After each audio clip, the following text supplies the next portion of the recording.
semakin komunikasi itu efektif, semakin cepat, maka partisipasi masyarakatnya semakin baik. Hati-hati mengelola manajemen komunikasi, ya, dan informasi publik apabila salah itu berakibat fatal. Kalau dulu orang bicara infrastruktur, sekarang komunikasi publik ini sesuatu yang menurut saya sangat vital, sangat penting. Betul. Di era digital ini. Iya. Karena kalau enggak nanti kita diserbu sama netizen. Kalau sudah diserbu netizen, wah repot kita, betul nggak? Dan orang karena netizen itu bicaranya dari hati nurani, dia bicara benar dan salah, begitu kan? We lie, but we know we can't water what doesn't grow. Give up, let it go. Well, we fell apart just in time. You say at least it was worth the try.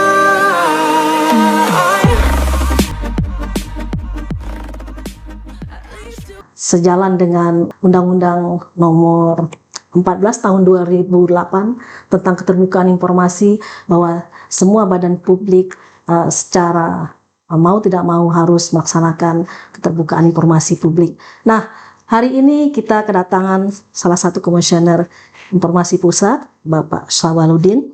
Kita sapa terlebih dahulu. Assalamualaikum, selamat datang Pak di podcast Universitas Andalas. Waalaikumsalam warahmatullahi wabarakatuh. Ya. Terima kasih Uni, ya, saya panggil Uni Ernita Arif. Ya, terima kasih sudah bisa berdiskusi ya di ruang podcast Universitas Andalas. Ya. Ini kalau berbicara keterbukaan informasi ini kan sebuah amanah undang-undang ya Pak Syawal. Ya, Undang-Undang Nomor 14 Tahun 2008 di mana setiap badan publik harus taat lah gitu terhadap keterbukaan informasi publik ini. Nah, kalau di perguruan tinggi termasuk juga salah satu badan publik. Nah, seperti apa pentingnya ini Pak Syawal untuk perguruan tinggi ini, keterbukaan informasi publik ini? Baik, terima kasih Uni. Undang-Undang Nomor 14 Tahun 2008 itu lahir dari amanah konstitusi, ya, pasal 28F Undang-Undang Dasar 1945. Nah, pasal 28F Undang-Undang Dasar 45 ini adalah memberikan jaminan hak bagi setiap warga negara untuk berkomunikasi, memperoleh informasi, mengembangkan pribadi dan lingkungan sosialnya. Warga negara juga berhak untuk mencari, memperoleh, memiliki, menyimpan, menyampaikan informasi dengan segala macam saluran yang tersedia. Ya. Mungkin waktu itu pasal 28 ini kan kira-kira tahun 2000 ya disahkan. Amandemen Undang-Undang Dasar 45, mungkin belum ada internet ya waktu itu ya. Iya. Kemudian juga belum ada website, belum ada media sosial, begitu kan. Tetapi undang-undang ini hebat, dia sudah mengakomodir ya. Bagaimana masyarakat atau warga negara memperoleh informasi publik itu melalui semua saluran yang tersedia. Itu luar biasa, ya kan?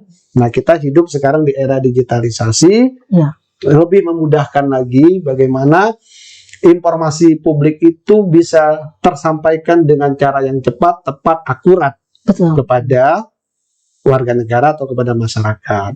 Lalu apa sih pentingnya perguruan tinggi kan begitu?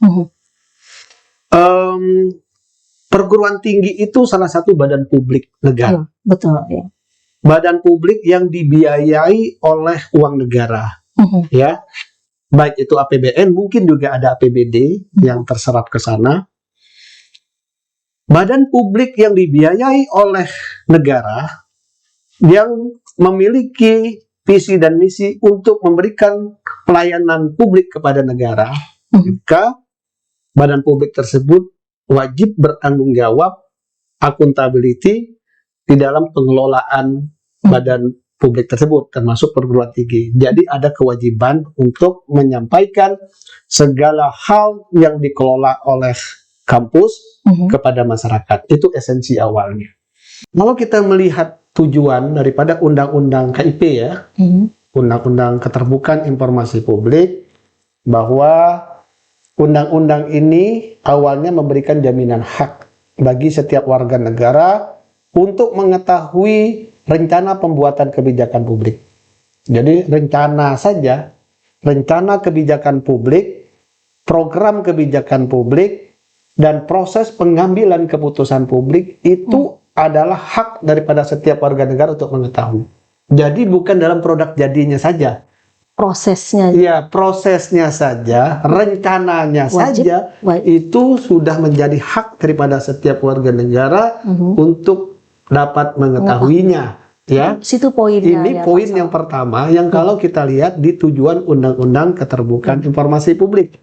Nah, dengan adanya jaminan hak ini tentu karena kita adalah negara demokrasi, maka demokrasi itu ciri utamanya ada peran aktif masyarakat, adanya partisipasi dari masyarakat, Betul. ya kan? Nah, dengan rencana kebijakan publik, pembuatan program, keputusan diinformasikan kepada masyarakat, kan masyarakat kita jadi pinter, Betul. masyarakat kita menjadi cerdas, lalu dia berperan aktif, memberikan masukan, memberikan kritikan, memberikan saran. Itulah ciri daripada negara demokrasi, sehingga pemerintah itu tidak otoriter.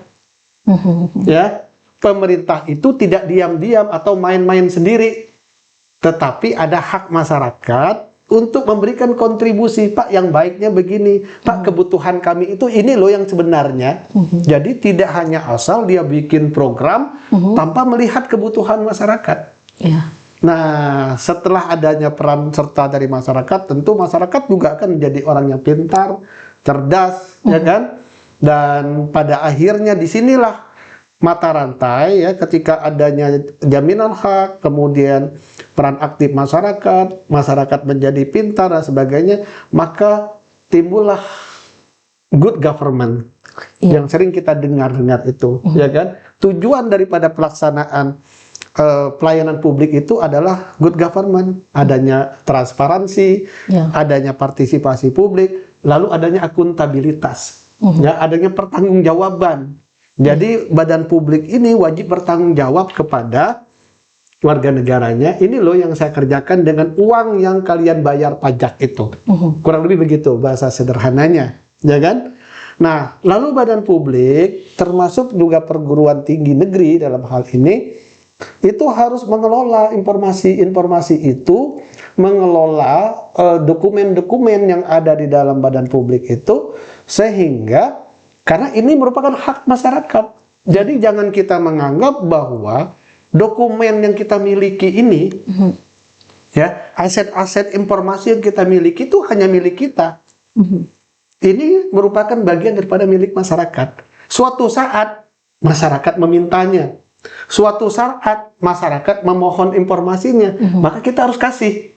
Nah, begitu. Kita harus berikan meskipun ya sesuai dengan aturan undang-undang. Artinya aturan undang-undang itu seperti harus ada mekanismenya. Kalau mau mengajukan permohonan informasi, SOP-nya begini. Kalau misalkan harus ada biaya fotokopi, siapa yang membiayainya, ya kan? Kalau misalkan ada informasi yang berkaitan dengan rahasia negara, informasi yang berkaitan dengan rahasia pribadi, informasi yang berkaitan dengan rahasia bisnis, nanti dulu ini informasi yang dirahasiakan. Tidak boleh diberitakan kepada publik. Tetapi juga ada syaratnya. Badan publik juga tidak serta-merta, atau perguruan tinggi juga tidak serta-merta. Ini informasi yang dikecualikan. Ada masyarakat meminta, tetap kami tidak mau dikasih, ini rahasia negara. Makanya ada kewajiban pelayanan informasi publik yang dilakukan oleh perguruan tinggi melakukan uji konsekuensi untuk menetapkan sebuah informasi itu merupakan informasi yang dikecualikan. Nah, itulah substansinya sebetulnya yang berlaku secara general terhadap seluruh badan publik yang ada di Indonesia. Siapa sih badan publik? Tadi saya sudah sebutkan, ya. Ada perguruan tinggi, ada kementerian, ada pemerintah daerah, pemerintah desa, ya kan? Kemudian organisasi masyarakat. Organisasi masyarakat yang bagaimana? Yaitu organisasi masyarakat yang dapat uang dari pemerintah daerah misalnya. Artinya sumbernya ya, itu dari termasuk juga sumbangan-sumbangan masyarakat. Misalkan di dalam masjid itu, ya kan masyarakat nyumbang. Itu duit dikelolakan buat apa? Pembangunan apa dan sebagainya kan? Nah, semua itu adalah hak masyarakat. Jadi kita harus menyadari sebagai pengelola badan publik, ya, itu kita harus sadar, Pak, bahwa dokumen-dokumen yang kami hasilkan, informasi-informasi yang kami hasilkan ini seyogyanya itu adalah milik masyarakat. Landasannya tadi hak azazi. Cuma apakah masyarakat itu membutuhkan atau tidak, kan itu kan lain cerita. Tetapi pada saat masyarakat itu meminta, maka kita punya kewajiban untuk memberikannya itu. Hak masyarakat Hak tadi. masyarakat itu. Pak, kami tidak mau kasih. Kami mengatakan itu informasinya dikecualikan, tidak boleh. Itu harus melalui uji. Maka, ketika kita mengatakan, hey, ada lembaga negaranya loh, yaitu Komisi Informasi. Ya, Komisi Informasi itu tugasnya menyelesaikan sengketa informasi. Kalau seandainya masyarakat mengajukan permohonan informasi tadi, kemudian nggak dikasih, maka masyarakat berhak lapor ke Komisi Informasi.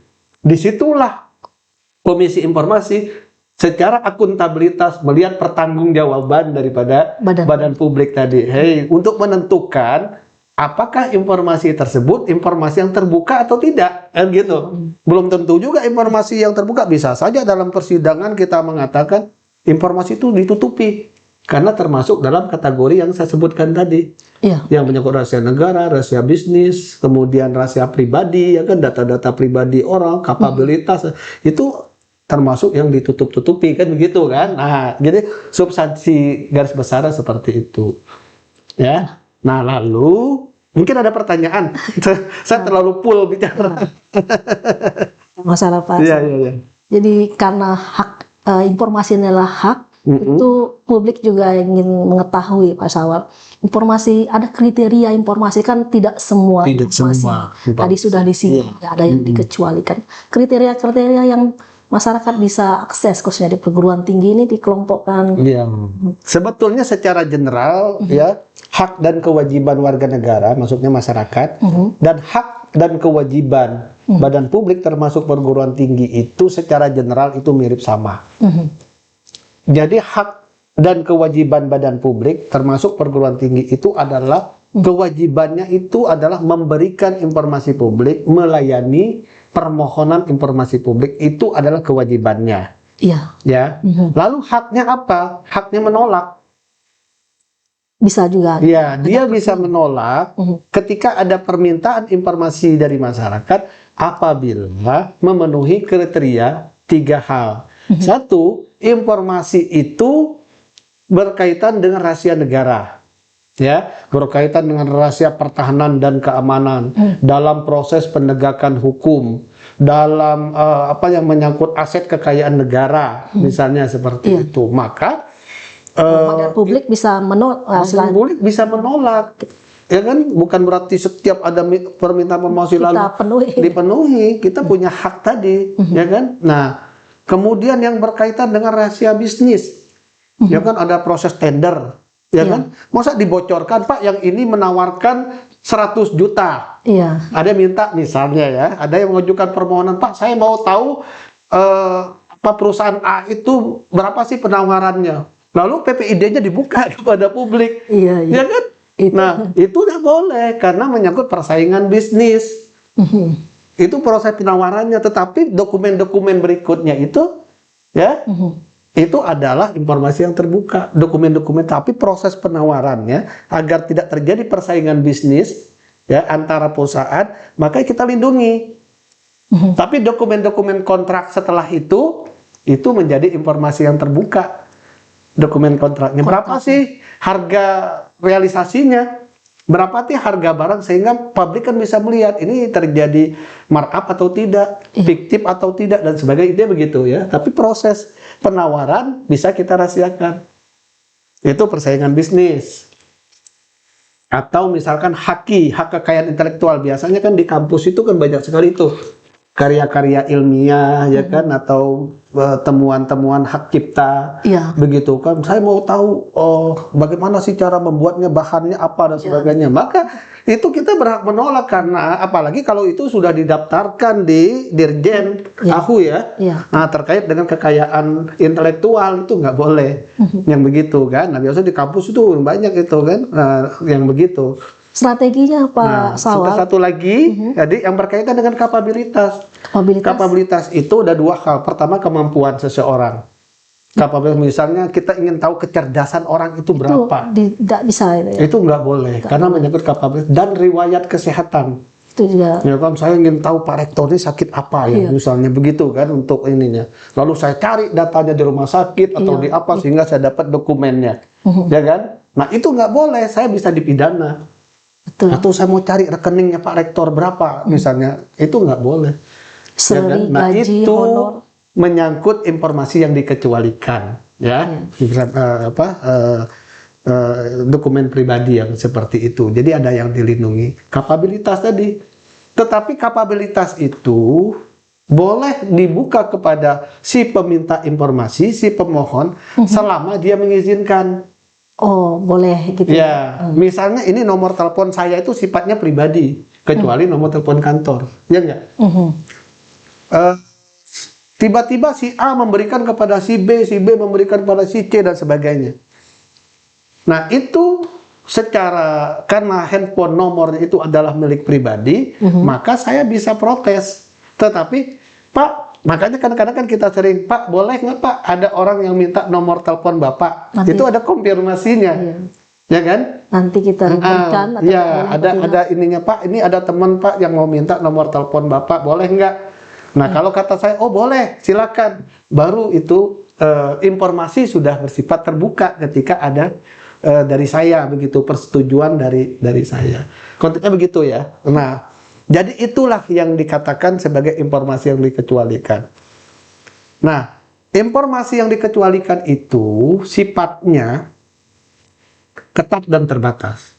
Jadi sebenarnya semua informasi itu terbuka. Sebetulnya dalam undang prinsip utamanya itu semua informasi itu terbuka.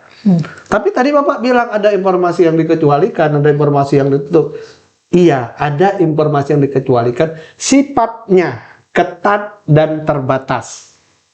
Bisa dibuka, bisa. Lihat kepentingannya. Iya. Siapa yang punya kepentingan terhadap informasi itu? Kalau untuk penyidikan, Nah, untuk penyidikan, misalnya nomor rekening ya di bank. Coba kalau kita datang ke ke bank misalnya, saya mau minta nomor rekening Uni Ernita. pasti nggak dikasih. Ya kan, saya minta ke sana, pasti ditolak, nggak boleh kata bank. Saya mau minta ngecek saldo, pasti nggak boleh. Karena apa? Dilindungi oleh undang-undang perbankan. Iya. Ya kan? Saya mau minta nomor KTP-nya Bu Rina, ya kan? Nomornya tetap nggak boleh. Makanya nomor-nomor yang seperti itu yang menyangkut identitas pribadi itu biasanya ditutupi atau diwarna hitamkan. Iya. Sehingga tidak boleh ke publik begitu kan. Nah, jadi semua informasi tadi prinsipnya adalah terbuka tapi dia bisa dikecualikan, ya kan, selama melihat pada kepentingannya. Kalau proses penegakan hukum, ya kan, ada polisi mungkin datang ke perbankan mau mengecek lalu lintas transaksi seseorang misalnya, itu bisa saja karena kepentingannya untuk proses penyelidikan dan sebagainya. Jadi di situ ya garis besarnya begitu. Kalau begitu publik juga mesti tahu gitu ya Pak Sawal, yang mana informasi yang terbuka, baik. yang dikecualikan tadi. Nah, strategi kita itu membuat list-list bagaimana Pak? Iya, Supaya betul. tahu sama tahu gitu ya, apa yang bisa diakses, bisa menjadi hak, tapi ada juga yang itu sebuah informasi yang dikecualikan. Baik. Jadi badan publik itu termasuk perguruan tinggi negeri ya. Iya Pak. Nah, punya kewajiban memiliki PPID, Pejabat Pengelola Informasi dan Dokumentasi. Itu kewajiban ya.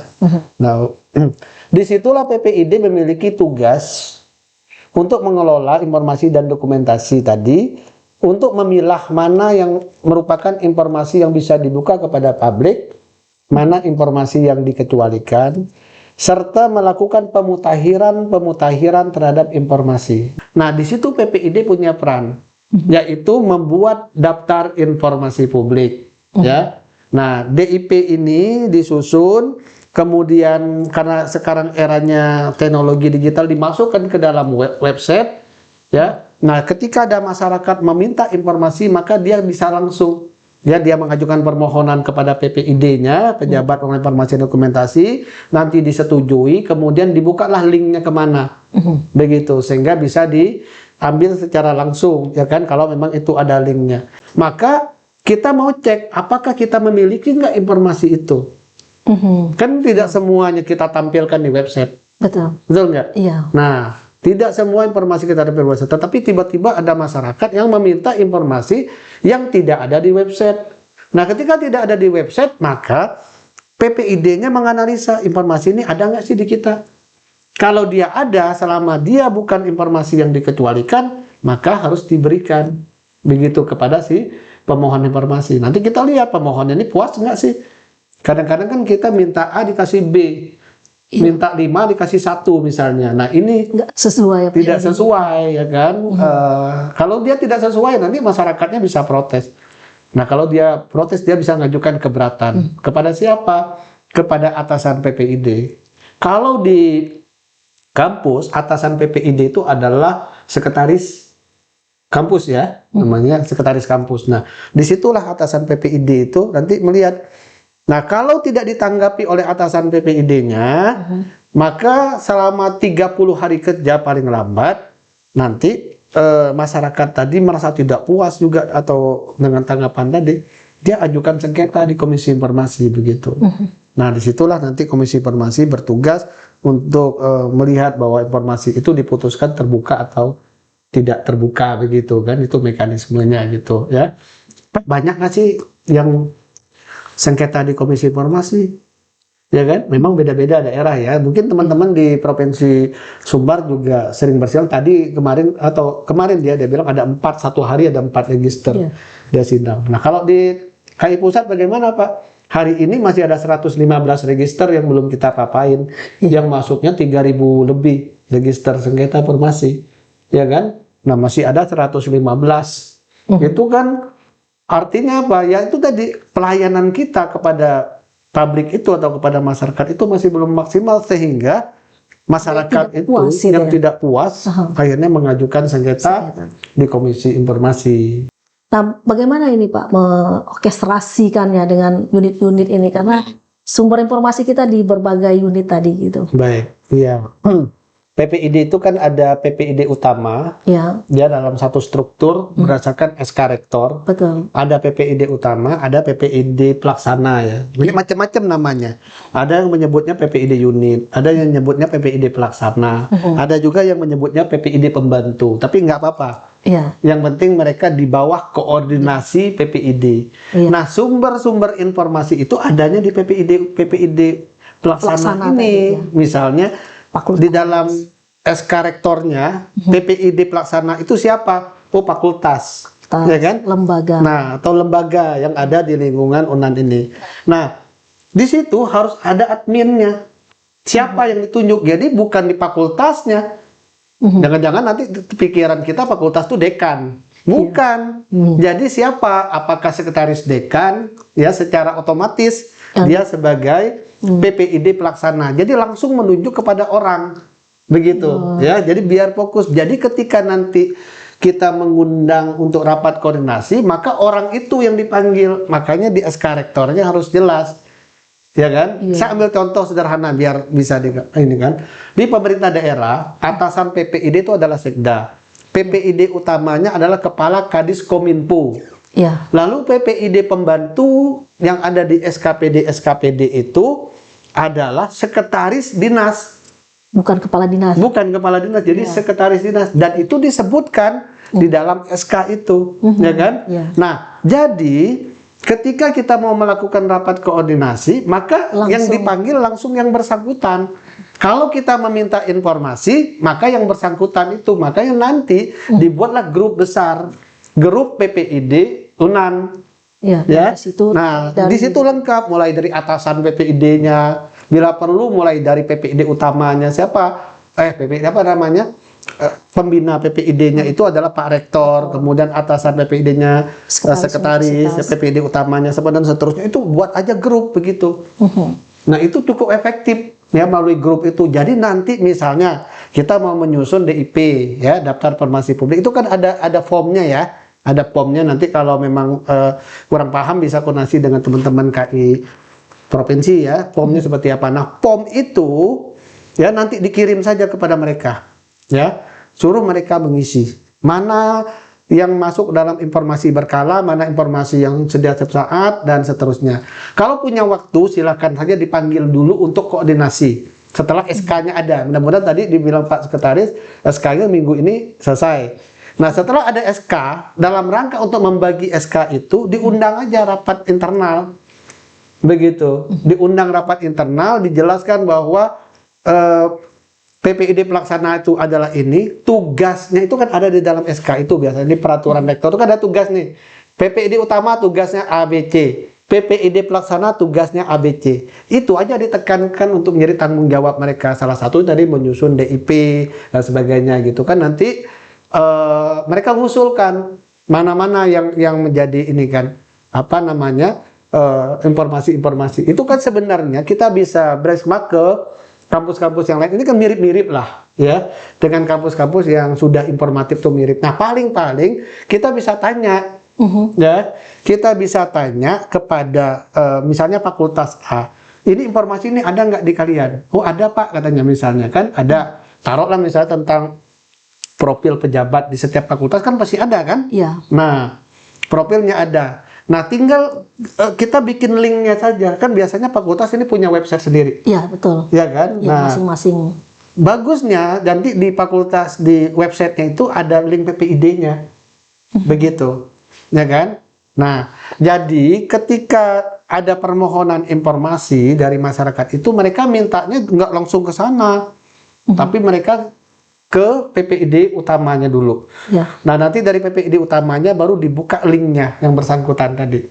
Begitu. Saya nggak tahu PPID kita ini punya tim IT nggak untuk membantu dalam hal manajemen. Nah, syukurlah kalau ada, mudah-mudahan itu bisa lebih mudah ya, begitu kan. Nah, saya rasa begitu aja. Jadi tinggal nanti kalau sudah ada link nanti baru di SK-kan, begitu kan. Nah, begitu aja. Sampai Nanti kalau yang informasi yang dikecualikan tadi, kita kirim juga form, ya, form daftar informasi dikecualikan, nanti kirim. Nah, mereka silakan aja ngusulkan.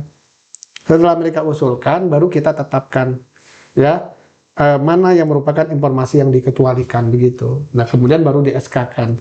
Mekanismenya sebenarnya tidak sulit. Apa namanya, tadi kita syukur teman-teman dari KI Provinsi siap untuk mendampingi lah, ya kan? Nah, mudah-mudahan itu akan memudahkan, mempercepat proses untuk apa penyusunan daftar Insyaallah, informasi publiknya, begitu ya.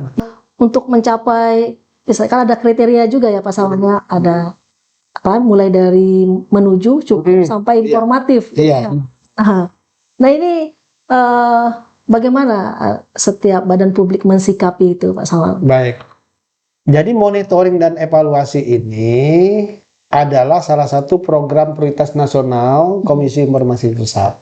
Nah, di daerah juga sama ya, teman-teman daerah juga melakukan monitoring dan evaluasi, cuma objek badan publiknya berbeda. Ya. Nah, kalau perguruan tinggi negeri itu menjadi objek monep dari Komisi Informasi Pusat ya. Nah, ada sekitar berapa ratus itu biasanya yang kita sebarkan, dan sekarang kita modelnya adalah e-monep. Jadi tidak manual ya. Nanti diisi secara digital semuanya, begitu kan. Nah, jadi e-monep ini atau monitoring dan evaluasi ini adalah instrumen bagi Komisi Informasi untuk melihat sejauh mana kepatuhan daripada badan publik itu di dalam menjalankan Undang-Undang Keterbukaan Informasi Pusat. Poinnya kepatuhan Ya, sejauh mana kepatuhan daripada badan publik di dalam menjalankan Undang-Undang Keterbukaan Informasi Publik. Pak, undang-undangnya kan sifatnya umum.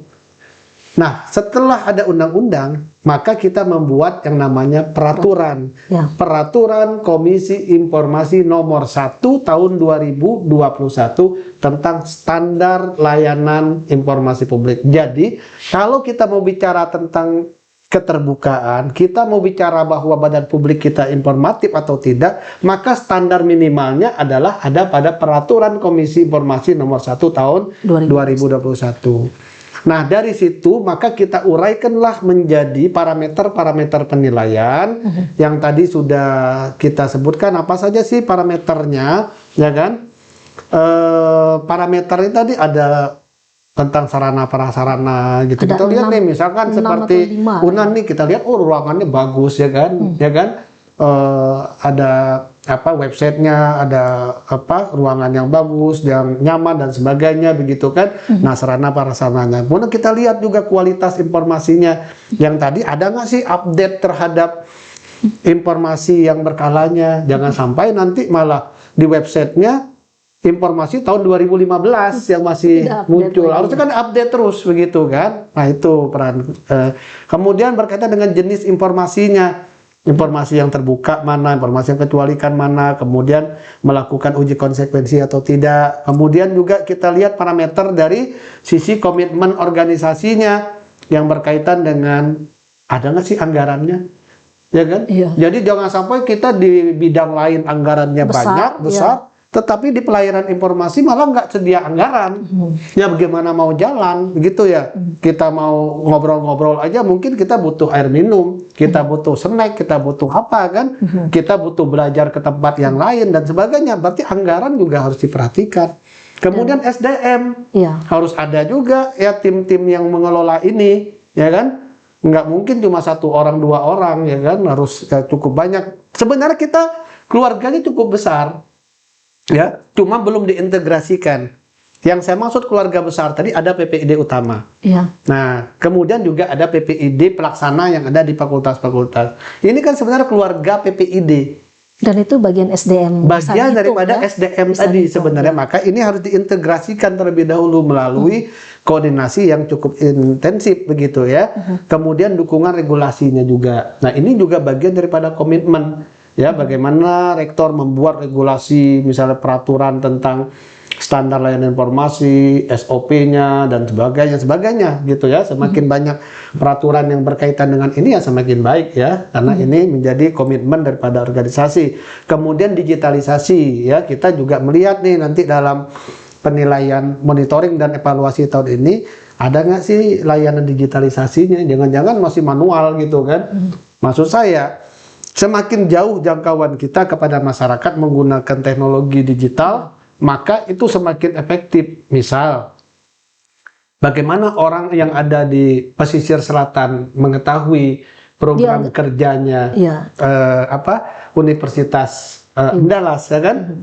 Nah, bagaimana orang dari kabupaten misalnya yang ada di jauh-jauh mengetahui jumlah mahasiswa yang ada di sini dan sebagainya. Cukup akses. Nah, jadi kita harus membangun akses itu seluas mungkin ya.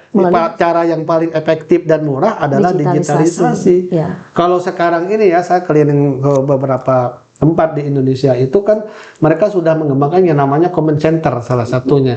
Jadi command center ini bisa langsung berkomunikasi dengan masyarakat ya secara langsung. Ya, misalnya saya ambil contoh saja ya, saya pernah ke Jawa Barat. Jawa Barat itu ruang command centernya besar sekali begitu, dan efektivitasnya Pak Gubernur itu bisa langsung berkomunikasi dengan seluruh RW yang ada di itu ya, di provinsi itu se-Jawa Barat. Mungkin mereka klasifikasi per kabupaten. Jadi enak. Jadi keluhan-keluhan warga yang ada di sana itu langsung bisa, Pak, kami ini Pak kok bantuan, katanya ada bantuan pupuk, tapi kenapa nggak nyampe-nyampe misalnya, atau bagaimana lah misalnya seperti itu. Jadi semakin komunikasi itu efektif, semakin cepat, maka partisipasi masyarakatnya semakin balik. Hati-hati mengelola manajemen komunikasi ya, dan informasi publik apabila salah itu berakibat fatal. Kalau dulu orang bicara infrastruktur, sekarang komunikasi publik ini sesuatu yang menurut saya sangat vital, sangat penting. Betul. Di era digital ini. Karena kalau enggak nanti kita diserbu sama netizen. Kalau sudah diserbu netizen, wah repot kita, betul nggak? Dan orang Karena sangat, netizen itu bicaranya dari hati nurani, dia bicara benar dan salah, Betul. begitu kan? Satu lagi yang kita harapkan nanti ada inovasi, ya, Inovasi, ya. inovasi dan strategi. Jadi nggak monoton, nanti hanya nyediain DIP, ya kan? Hanya menyediakan apa sarana prasarana. Tapi kita berharap PPID ini juga harus Kreatif, ya. kreatif, menciptakan sesuatu yang terbaru yang menurut dia adalah sesuatu yang begitu efektif dan akurat untuk menjalin komunikasi kepada masyarakat. Dan itu banyak sekali saya melihat manfaat yang sangat luar biasa gitu ya. Cari saja apa, misalnya terhadap orang-orang disabilitas misalnya, bagaimana nih kita bisa membuat satu inovasi, misalnya orang-orang disabilitas itu juga bisa mendapatkan layanan informasi, misalkan dengan alat bantu dengar, ya kan? Kalau tuna rungu ya, Iya. tuna netra, mereka kan dengan mendengar, begitu kan? Nah, atau tuna rungu misalnya dengan bantuan teknologi layar monitor apa sih, saya lupa namanya itu kan, tapi intinya silakan saja berkreasi gitu ya Pak, iya. ya, untuk memudahkan. Kami juga dari Komisi Informasi Pusat selalu mengevaluasi parameter dan pembobotan daripada Monep ini. Kenapa berubah-berubah terus? Kami mengikuti perkembangan dan kebutuhan masyarakat. Masa teknologi aja setiap hari berkembang, kita parameternya masih gitu-gitu aja, nanti kita ketinggalan sama netizen. Makanya kita buat ya sesuatu yang apa, jadi evaluasi kita selalu mengundang para pakar, NGO dan sebagainya. Kira-kira kalau kami punya instrumen seperti ini sudah efektif belum, Pak? Belum, Pak. Karena sekarang ini kan badan publiknya sudah banyak informatif, tetapi Pak nggak ada manfaatnya bagi masyarakat. Iya. Masyarakat nggak merasakan apa-apa itu misalnya. Maka kita juga berpikir bagaimana bisa mengukur partisipasi masyarakat ini. Setelah Syarat misalnya Andalas nih, ya, bagaimana sih masyarakat yang ada di pesisir itu tahu ya bahwa Andalas adalah perguruan tinggi negeri dengan jumlah mahasiswa misalnya 36.000 orang misalnya. Masyarakat yang ada di ujung Indonesia atau masyarakat Minang yang ada di luar negeri, mereka ingin tahu siapa sih rektor sekarang, ya kan? Nah, rektor Andalas sekarang dan seterusnya. Jadi semakin luas kita membuka akses informasi, saya pikir itu semakin baik. Makanya memang kita harus kerja keras ya. Ada di bidang PPID ini, ya memang yang artinya yang bertanggung jawab langsung. Iya, betul. Justru dia bertanggung jawab pada publik ya. Dia bertanggung jawab terhadap pencitraan daripada lembaga kita ini. Maju PPID-nya insya Allah. Karena dulu orang sering menyamakan, Pak kan kami udah terbuka Pak, apa-apa aja kegiatan rektor udah kami sampaikan. Hari ini rektor meresmikan kampus, rektor misalkan ada kegiatan Dies Natalis, hari ini ada kegiatan rektor di sini, itu kan humas. Jadi humas itu adalah bagian kecil daripada tugas PPID. Kalau kita baca PPID pejabat pengelola, nah pengelola dia bukan mencari informasi, ya kan, mencari informasi lalu sebarkan, dia mengelola. Pejabat pengelola informasi iya, dan yang paling berat itu adalah dokumentasi. Dokumentasi. Nah, dokumentasi itu berarti hubungannya dengan apa? Dengan kearsipan. Bagaimana kita memanage semua dokumen-dokumen yang ada di UNAN ini, misalnya sejarah Yunan. Siapa sih rektor yang pertama Yunan? Mungkin kita nggak tahu, betul nggak? Siapa warek yang pertama?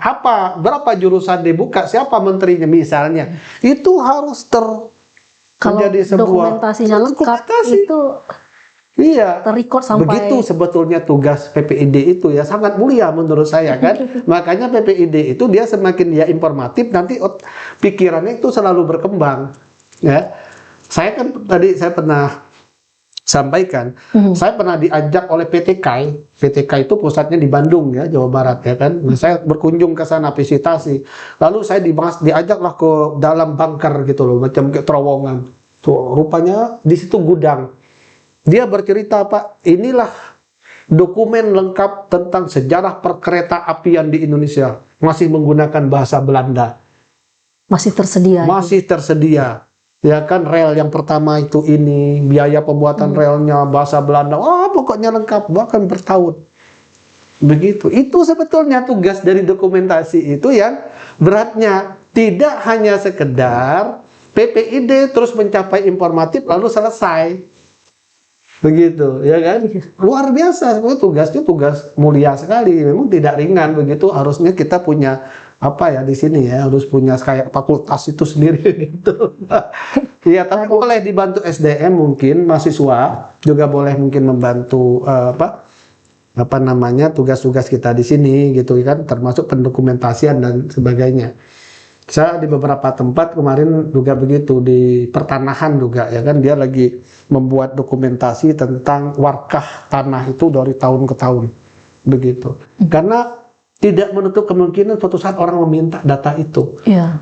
Jadi contoh kasus ya, saya tidak sebutkan antara sengketa siapa dengan siapa. Jadi sengketa itu antara pemohon informasi dengan Badan Publik Pertanahan. Jadi awalnya dia meminta informasi kepada Badan Pertanahan lalu ditolak oleh Badan Pertanahan. Karena apa? Rupanya tanah yang dimaksud itu sudah ada pemiliknya berdasarkan sertifikat. Begitu. Misalnya gini, sertifikatnya tahun 2023. Dia 2010 dia beli tanah lagi dari warga, dia beli tanah bla bla bla gitu, dia bayar retribusi. Sampai pada tahun 2022 dia mau bikin sertifikat pengukuran, kan mengusulkan kepada petani. Pas diukur, rupanya tanah itu sudah ada yang punya. Dia ngajukan, ini siapa yang punya? Dia minta, nggak dikasih karena dianggap oleh pertanahan dia tidak memiliki legal standing untuk mendapatkan itu begitu. Sengketalah dia di Komisi Informasi. Karena kita melihat ada kepentingan langsung di situ, maka kita periksa langsung warkahnya. Warkah itu tahun 2003, jadinya dokumen, jadi harus dibongkar oleh mereka. Coba kalau pada saat itu, kalau tidak ada. Bayangkan kalau tidak ada begitu kan. Itu repot ya. Iya, kalau tidak ada kan bisa jadi persoalan pidana karena menghilangkan dokumen itu bisa dituntut pidana begitu. Walaupun saya katakan bahwa ada batas waktunya ya. Kita menyimpan sebuah dokumen, tidak selamanya. Makanya PPID harus paham. PPID nanti bisa kok berkoordinasi dengan Andri ya, kearsipan itu bagaimana manajemen mengelola pendokumentasian begitu kan, batas waktunya, retensinya begitu. Kalau enggak kan kita repot. Sama seperti yang saya kemarin sidang itu antara pemohon informasi dengan bank yang saya bilang tadi. Nah, dia minta informasi tahun 70. Untung bank itu memiliki peraturan bahwa masa retensi mereka menyimpan sebuah informasi hanya 10 tahun. Iya, jadi arsip yang dia pertanggungjawabkan itu hanya 10 tahun. Jadi kalau sudah di luar 10 tahun, dia nggak bertanggung jawab lagi begitu. Nah itu juga salah satu tugas kita. Jadi orang arsip, saya nggak tahu ada jurusan arsip nggak di kita ini. Kita itu kan ada bisa satu unit juga Pak, satu kantor sendiri yang mengelola arsip Paris itu. Ya boleh, maksudnya bukan berarti dokumen itu harus ditumpuk ke PPID, minimal kan aksesnya ke sana, begitu kan, minimal ada koordinasi lah. Apakah kearsipan kita ini bagian daripada PPID pelaksana di situ kan? Jadi ketika ada yang minta gitu kan, berarti kan kita bisa ngeling ke sana, begitu, terkoordinasi dengan baik begitu ya. Itu aja sebetulnya. Nah, karena semakin ini kan partisipasi masyarakat tuh semakin tinggi itu biasanya begitu. Iya, betul Pak Sawani, menarik sekali, banyak hal yang kita sudah gali dan dapatkan informasinya. Nah, ini Pak Sawal, setiap badan publik kan ingin kinerjanya terukur yang tadi ya sampai ke informatif ya Pak Sawal ya. Itu harapannya kan setiap badan publik yang setiap tahun itu. Nah, dalam konteks perguruan tinggi khususnya kita di Andalas ini, upaya-upaya apa yang bisa kita Nah, tahun 2022 dari jumlah ratusan badan publik perguruan tinggi itu baru 25 kampus yang informatif ya. Naik dari tahun 2021 tuh 4 kampus yang naik cuma.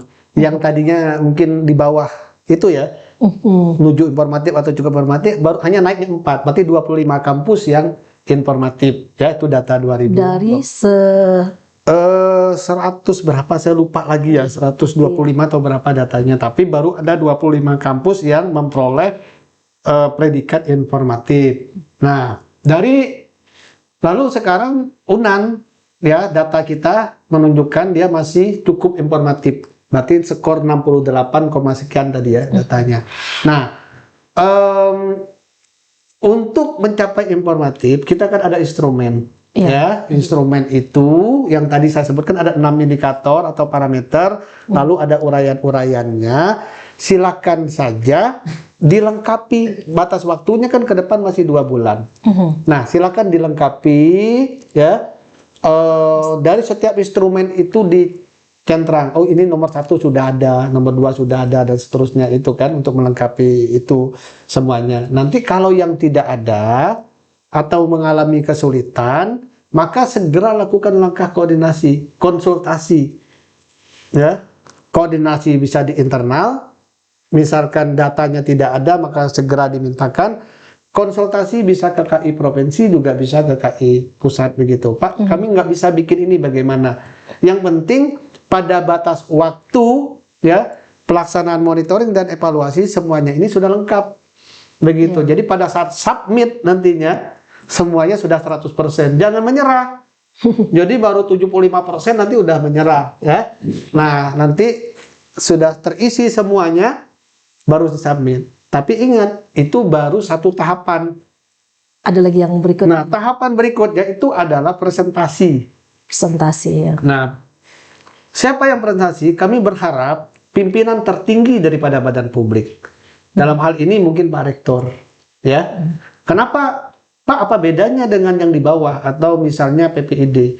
Kami ingin menunjukkan siapa yang paling berkomitmen di dalam pelayanan informasi. Jadi, kalau atasnya sudah punya komitmen, punya goodwill yang baik, biasanya di bawahnya ini kan tinggal mengarahkan saja. Begitu. Nah, yang kita khawatirkan kadang-kadang di bawahnya nih oke, ya, memahami, tetapi di atasnya kan tidak pada tahu. Kurang maksimal begitu. Jadi pada saat presentasi itu kita ingin mendengarkan arah dan kebijakan serta inovasi dan strategi dia di dalam memberikan layanan informasi publik. Maka kita mengundang pimpinan tertinggi. Maka kalau yang datangnya itu di bawah itu skornya berbeda.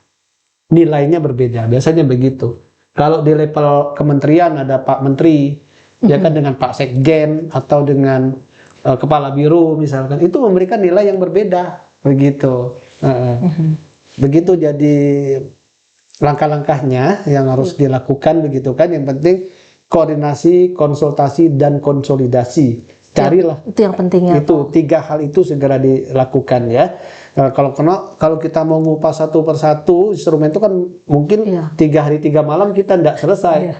Tapi yang saya tekankan kepada teman-teman ya, fokus ya untuk menyelesaikan semua instrumen itu, mengejar di mana yang kita belum punya, ya kan. Nah, kalau yang dilengkapi selengkap-lengkapnya, kemudian sudah 100%, oke. Berikutnya nanti siapkan inovasinya. Kira-kira kita mau bikin apa begitu loh. Pikirkan sesuatu yang menurut kita ini lebih efektif. Biarlah orang lain mengatakan itu tidak efektif, tapi menurut kita efektif.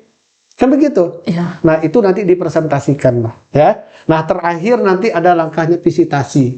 Visitasi kita ingin melihat sejauh mana kunjungan gitu ya, langsung melihat kebenaran, ya kan? Kalau tadi, Pak, kami punya podcast misalnya. Kami UNAN punya podcast, itu cuma gambar saja. Maka untuk memastikan itu punya apa, ya kami datang misalnya begitu kan, untuk melihat kebenarannya. Itu contohnya ya. Jadi langkah itu saya hanya berpesan teman-teman untuk untuk tetap semangat ya kan, menjadi kampus yang informatif pada tahun 2023 ya. Mudah-mudahan bisa terrealisasi. Amin ya rabbal alamin. Pak Sawal, luar biasa banyak hal yang kita dapatkan dengan kehadiran Pak Sawal di Universitas Andalas ini. Minimal spiritnya untuk kita senantiasa bagaimana berkomitmen ya Pak terhadap keterbukaan informasi publik ini.